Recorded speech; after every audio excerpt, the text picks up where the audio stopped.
आप सभी लोग जानते हैं सकट चौथ, एक ऐसा दिन जो कि दोस्तों साल के सबसे बड़े दिनों में आता है, जो कि दोस्तों इस बार 29 जनवरी 2024 सोमवार के दिन पड़ रहा है। अब आप खुद समझ सकते हैं कि सोमवार का दिन कितना ज्यादा बड़ा और महत्वपूर्ण होता है। दोस्तों, इस सकट चौथ को संकट चौथ के नाम से भी जाना जाता है, संकष्टी चतुर्थी के नाम से भी जाना जाता है, तिल चौथ के नाम से भी जाना जाता है, तिलकुट चौथ के नाम से भी जाना जाता है। तरह से और भी बहुत सारे नाम है जो कि सिर्फ इस एक ही दिन के हैं जिसे हम सकट चौथ कहते हैं। और दोस्तों, आज इस वीडियो में हम आप लोगों को इस सोमवार के दिन पढ़ने वाली सकट चौथ के दिन किया जाने वाला एक ऐसा 5 कनेर वाले के फूल वाला उपाय बताएंगे, जिसे उपाय को करने से अगर आपके मन में आपकी कोई भी विशेष मनोकामना होगी तो वह पूर्ण जरूर होगी। अब आपकी किसी भी तरह की जो आपकी मनोकामना है, अगर आप उस मनोकामना को सोचते हुए यह 5 कनेर के फूल वाला उपाय कर लेते हैं तो आपकी जरूर सुनेंगे। तो 5 कनेक्ट के फूल वाला उपाय आपको कैसे करना है, किसको करना है, किस सब करना है, ये सारी जानकारी हम आपको बताते हैं। देखिए, सबसे पहले चीज यहां पर आप ये समझिए कि ये जो सकट चौथ पर रही है इस बार सोमवार के दिन पड़ रही है, और ये जो सकट चौथ होती है ये साल की सबसे बड़ी चोट या चतुर्थी में से एक होती है, और साल की सबसे बड़ी चतुर्थी या चोट सोमवार के दिन ही पड़ रही है। मतलब इस दिन का फल आपको डबल होकर मिलेगा, क्योंकि सोमवार का दिन होता है भगवान शिव जी का और चतुर्थी या चौथ का दिन होता है भगवान जी का। मतलब इधर आपको भगवान शिव जी का भी आशीर्वाद प्रदान होगा, साथ ही में आपको यहां पर भगवान गणेश जी का भी आशीर्वाद प्रदान होगा। तो दोस्तों, अब इस दिन पर हमें ऐसा कौन सा उपाय करें, इस उपाय को करने से हमारी कामना बहुत जल्दी पूर्ण हो जाए, क्योंकि हम कर ही इस उपाय को ऐसे विशेष दिन पर रहे। तो दोस्तों, इस 5 कनेर के फूल वाले उपाय में आपको यह बात तो साफ साफ समझ आ रही होगी कि इस उपाय में हमें 5 कनेर के फूलों की आवश्यकता होगी। अब यह 5 कनेर के फूल हमें मिलेंगे कहाँ पर? तो सीधी सी बात दोस्तों, ये फूल बिकने तो आते नहीं हैं। ये 5 कनेर के फूल आप लोगों को अपने घर के आसपास जो भी कनेर का पेड़ लगा हुआ होगा, पौधा लगा हुआ होगा, वृक्ष लगा हुआ होगा, ये वहां पर जाना है और ये कनेर के फूल तोड़कर लेकर आना है। विशेष रूप से दोस्तों, 5 एक ऐसा नंबर होता है जो कि मतलब एक अलग ही महत्व रखता है, इसलिए आपको 5 कनेर के फूल उस पेड़ डीएच से तोड़कर लाने हैं। ये आपको कहीं बिकते हुए नजर नहीं आएंगे, ना तो 5 कनेर के फूल तोड़कर आपको अपने घर पर लेकर आ जाना है। अब इस उपाय को किस मानव को करना है? जिस मानव अपनी किसी भी तरह की कोई भी मनोकामना भगवान शिव जी से पूर्ण करवानी हो, वह मानव इस उपाय को कर सकता है। ठीक है, तो अपने साथ में आप 5 कनेर के फूल सुबह के समय रख लीजिएगा। ठीक है, उस मतलब आपकी कोशिश यही होनी चाहिए कि आप 5 कनेर के फूल वाला उपाय 29 जनवरी दिन सोमवार को कर लें, मतलब सुबह के समय कर लें। अगर किसी कारणवश आप न जा पाए सुबह के समय मंदिर इस उपाय को करने के लिए, तो फिर जगह पर आप शाम के समय भी यह वाला उपाय कर सकते हैं। आप सुबह के समय आपको क्या करना है कि 5 कन्हैया के फूल पहले से लेकर करके रख लेना है। इसके साथ ही दोस्तों, जो भी आपकी पूजन सामग्री है, 1 लोटा जल शिव जी पर चढ़ाने के लिए, चंदन वगैरह फूल बेलपत्र जो चढ़ाना हो वह आप अलग से रखकर लेकर जाएं, पर उपाय की जो 5 कनेर के फूल है वो अलग से आपको लेकर जाना है। ठीक है, तो आपको करना क्या है? आपको प्रातःकाल सुबह सुबह भगवान शिव जी के मंदिर पहुंचना है। भगवान शिव जी के मंदिर पहुंचकर सबसे पहले आप भगवान शिव जी के लिए जो भी पूजन अर्चना करना चाहते हो, शिव जी पर जो भी चीजें चढ़ाना चाहते हो वो पहले चढ़ा दीजिए। जैसे कि आप जल लेकर आए हैं तो पहले भगवान शिव जी जल चढ़ा दीजिए। जल चढ़ाने के बाद बेलपत्र फूल वगैरह जो चीजें हो तो सारी चीजें आप भगवान शिव जी पर चढ़ा दीजिए और अपनी पूजन अर्चना को पूरा कर लीजिए।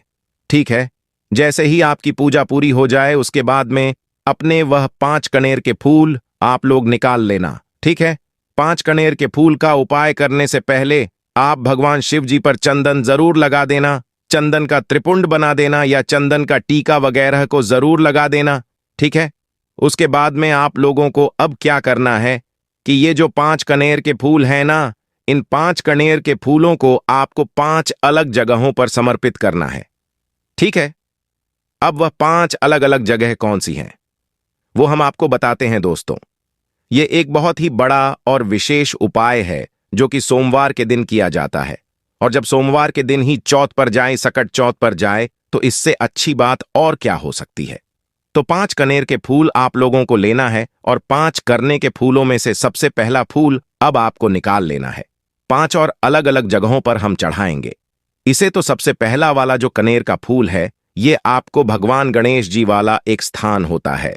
कहां पर होता है कि भगवान शिव जी की शिव ही होता है। अब देखो उपाय को करने का कितना बढ़िया फल है कि ये जो पहले नंबर का फूल चढ़ेगा, ये भगवान गणेश जी के लिए चढ़ाएगा। और आज मतलब इस दिन कौन सा दिन रहेगा? 29 जनवरी को सकट चौथ का, तिलकुट चौथ का, जो कि भगवान गणेश जी का ही दिन होता है। दोस्तों, आपको सबसे पहले 5 कनेर के फूल ले आना है। वीडियो को पूरा देखना। दोस्तों, अगर आप अपने जीवन में धनवान बनना चाहते हो तो सबसे पहला कनेर का फूल आप लोगों को भगवान गणेश जी वाले स्थान पर चढ़ाना है। अब दोस्तों, आप लोगों को पता होगा कि शिवलिंग के ऊपर गणेश जी का स्थान कहां पर होता है। यह बात आप लोग मतलब हमेशा ध्यान रखा करो कि जो शिवलिंग होती है, शिवलिंग की जल आधारित होती है और जलाधारी का जो राइट हैंड साइड होता है, मतलब जलाधारी का सीधा होता है ना, जो सीधे हाथ तरफ आप लोगों को उस तरफ जो है मतलब पहला कनेर का फूल समर्पित करना है, जो कि भगवान गणेश जी का स्थान होता है। शिवलिंग के ऊपर ही करना है, भगवान गणेश जी की मूर्ति को नहीं करना है ना। तो पहला कनेर का फूल भगवान शिव जी के शिवलिंग के जो मतलब गणेश जी का स्थान है, वहां पर पहला फूल समर्पित कर देना है और खिला हुआ भाग शिवलिंग की तरफ करके रखना है। इस बात का ध्यान रखना है, ठीक है। तो 5 में से एक फूल जो कनेर का है, वो आप लोगों ने गणेश जी वाले स्थान पर समर्पित कर दिया। दोस्तों, दूसरे फूल की बात करें तो दूसरा कनेर का फूल आप लोगों को समर्पित करना है कार्तिकेय जी वाले स्थान पर। अब दोस्तों, गणेश स्थान राइट हैंड साइड पर होता है, वहीं कार्तिकेय जी वाला स्थान जो होता है वह होता है लेफ्ट हैंड साइड, मतलब शिवलिंग की तरफ से खड़े होकर। आप देखना कि आपका उल्टा हाथ कौन सा पड़ेगा। उस उल्टे हाथ पर, उस उल्टे हाथ की ज्वालाधारी पर आप लोगों को कोने में बिल्कुल जो है कार्तिकेय जी के लिए ये वाला जो है दूसरे नंबर का फूल समर्पित कर देना है, ठीक है। और खिला हुआ भाग शिवलिंग की तरफ ही होना चाहिए। उसके बाद में दोस्तों, तीसरा फूल है। उस तीसरे फूल को आप लोग क्या करोगे कि माता जो अशोक सुंदरी होती है, शिव जी की सबसे छोटी बेटी, उस अशोक सुंदरी वाले स्थान तीसरा फूल समर्पित करोगे। खिला हुआ भाग शिवलिंग की तरफ होना चाहिए और फूल का पीछे का भाग जलाधारी की तरफ हो जाएगा। तो तीसरा फूल आप लोगों को माता वाले स्थान पर समर्पित कर देना है ना। 3 फूल आपके यहां पर समर्पित हो चुके हैं। अब बचे हैं आपके पास 2 कनेर के फूल। अब 2 कनेर के फूलों को ध्यान से सुनो कि कहां पर चढ़ाना है। तो देखो, चौथे नंबर का जो फूल होगा वह दोस्तों आप लोगों को भगवान शिव जी की 5 बेटियां हैं, जिनका स्थान शिवलिंग के ऊपर होता है, जिससे बूंद बूंद करके जल टपकता है, जिसमें जयावेश, हरा, देवकली और देव जी का स्थान रहता है, ठीक है। तो आपको क्या करना है, अपने चौथे नंबर के कनेर के फूल को कुछ पात्र के अंदर डाल भी सकते हो। और न हो अगर वह पात्र कई सारे मंदिरों से को शिव जी के ऊपर वाला पात्र हटा दिया जाता है, तो अगर आपके वहां पर मंदिर में वह पात्र न हो, तो आपको मात्र इस फूल को लेकर शिव जी की 5 बेटियों का नाम लेना है। जयाविश, हरा, शामली, बारी, देवता ली और देव यह को लेकर आप लोगों को इस कनेर के फूल को शिवलिंग की जला या करती भाग के पास समर्पित कर देना है, ठीक है। और अगर वह जलधारा रखी हुई है तो भाई आप चाहो तो उसके अंदर भी के चौथे नंबर का कनेर का फूल समर्पित कर सकते हो। चौथे नंबर का और नहीं है तो शिव जी की इन 5 पीढ़ियों का नाम लेते हुए आप लोग जो है जलधारी पर मतलब समर्पित कर देना। अगर दोस्त भी तो भी आपको शिव जी की 5 पीढ़ियों का नाम जरूर लेना है ना। तो यहां पर आपके 4 कनेर के फूल आपने समर्पित कर दिया। अब दोस्तों, जो 5वें नंबर का और आखिरी वाला जो कनेर का फूल है, ये आप समझ ही गए होंगे आपको कहां पर समर्पित करना है। ये आपको भगवान शिव के शिवलिंग के ऊपर समर्पित करना है। जो शिवलिंग होगी बिल्कुल शिवलिंग के ऊपर समर्पित करना है। अब यहां पर ध्यान देना कि जो खिला हुआ भाग है वो सामने की तरफ होगा, मतलब जलाधारी की तरफ होगा, और फूल के पीछे का भाग शिवलिंग के पीछे की तरफ हो जाएगा, ठीक है। अब जैसे ही आप लोग अपना ये फूल समर्पित कर देते हैं कहां पर, भगवान शिव जी के शिवलिंग के ऊपर, तो उसके बाद में दोस्तों, भगवान शिव जी के सामने आप आसपास आपको बैठना है, 2 मिनट उनको निहारना है। फिर उसके बाद में आंखें बंद करके हाथ जोड़कर उनसे अपनी वह बोलना है जिस मनोकामना के लिए आप ये वाला हूं उपाय कर रहे हैं। ठीक है, उनसे वह मनोकामना बोलकर भगवान को धोखा देकर आप मंदिर से बाहर आ सकते हैं और आपका यह वाला उपाय पूर्ण हो जाता है। ठीक है, उसी के साथ में ये तो बात उन लोगों के लिए हो गई जो कि सुबह इस उपाय को करने वाले हैं। अगर किसी कारणवश आप सुबह इस उपाय को न कर पाओ तो भाई शाम के समय अगर इस उपाय को कर रहे हो तो भाई उस जगह पर आप लोगों को क्या करना है को भी ध्यान से सुनो। देखो, अगर इस 5 कनेर के फूल वाले उपाय को आप शाम के समय कर रहे हो, उपाय ऐसा का ऐसा ही होगा, पर शाम के समय अगर कर रहे हो तो कुछ ध्यान वाली बातें हैं। जैसे कि सुबह के समय तो आप एक लोटा जल और पूजन सामग्री लेकर गए होंगे शिव जी के लिए और आपने उपाय किया होगा, है ना? पर शाम के समय क्या लेकर जाओगे? क्या सिर्फ फूल अकेले लेकर जाओगे? तो शाम के समय दोस्तों आप लोगों को एक गोल बाटी का आटे का दीपक लेकर जाना है। अगर मिट्टी का है तो नया दीपक लेकर जाना है, अन्यथा एक छोटा सा आटे का दीपक बनाकर उसके अंदर गोल बाती रखकर कौन सी बातें, गोल बातें तो गोल बात रखकर शुद्ध देसी गाय का घी डालकर उस दीपक को तैयार करके फिर आप लोग जाना अपने 5 कनेर के फूलों को साथ में रखकर भगवान शिवजी मंदिर, मतलब शाम के समय भी आप लोग भगवान शिवजी की पूजन करने के लिए कुछ सामग्री लेकर जानी है। तो सबसे अच्छी बात वही होती है कि एक दीपक अपने अपने साथ में ले जाओ और इस उपाय को कर लो। ना तो आप अपने साथ में एक दीपक लेकर जाइएगा। अगर प्रदोष काल में शाम के समय जा रहे हैं और शिव जी के मंदिर पहुंचेगा, शिव जी के मंदिर पहुंचकर आप लोगों को मात्र क्या करना है कि शिव जी की जो शिवलिंग होगी, शिवलिंग के पास में अपना यह दीपक आप चाहे तो आरती उतार कर भी रख सकते हैं और बिना आरती उतारे भी रख सकते हैं। तो जैसे ही आप लोग अपना यह दीपक भगवान शिव जी के शिवलिंग के पास में रख देते हैं, दीपक घर से तैयार करके लाना है पर जलाकर नहीं लाना है, जलाना आपको मंदिर में आकर ही है। तो जैसे ही आप लोग यह अपना दीपक जला देते हैं, दीपक जलाकर भगवान के सामने के आसपास रख दीजिए।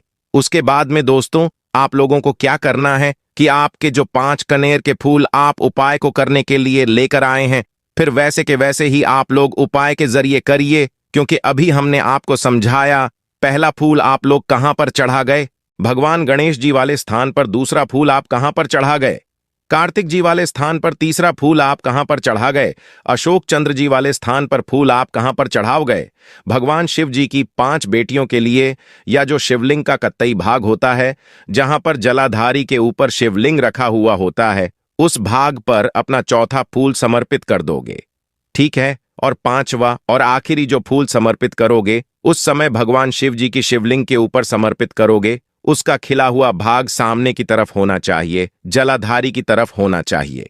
तो बस यहां पर यह वाला उपाय पूर्ण हो जाता है।